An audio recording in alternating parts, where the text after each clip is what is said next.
Hi mga kapuso, happy si Heart Evangelista dahil may freedom na raw siyang makapagdesisyon. Kamakailan nga nagpa-sexy siya sa isang kalendaryo. Naku, suportado kaya ito ng nobyong si Senator Cheese Escudero? Narito ang aking chika.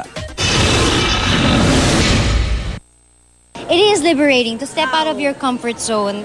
It's liberating to decide on your own and panindigan mo yun and actually be happy with what you've decided on. Ito ang tugon ni Heart Evangelista pagkatapos ng unang sabak niya bilang isang sexy calendar girl. Matagal niya raw pinag-isipan ang pag-post ng sexy at para sa kanya, ngayon na ang tamang panahon para subukan ito. Kung dati ay isang sweet at magaling na dramatic actress ang image niya, isang super sexy at seductive na Heart ang makikita sa kalendaryo. Naging inspirasyon niya raw kasi ang mga James Bond girls sa shoot. Sexy but classy. I've always had that certain side of me that nobody has seen. But with this calendar, you know, parang very womanly. So, if they like, if they don't like, okay lang din. Aminado si Heart na hindi niya magagawa ito kung nasa poder pa siya ng kanyang mga magulang. Ilang buwan pa lang kasi ang nakakalipas ng naisa publiko ang alita nila na kanyang mga magulang tungkol sa pagpabor niya sa nobyong si Senator Cheese Escudero at tuluyang pagbukod.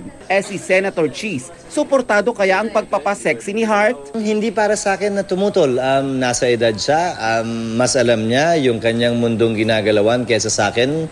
Ano man pagpapasya ang meron o gawin niya, nandun palagi yung support at paggalang ko. Once in a blue moon thing, it's not something that I want to do. Parang I have so much other things that I'd like to do. This is just like a bonus from time to time, you know, given the right project and the right people, right offers.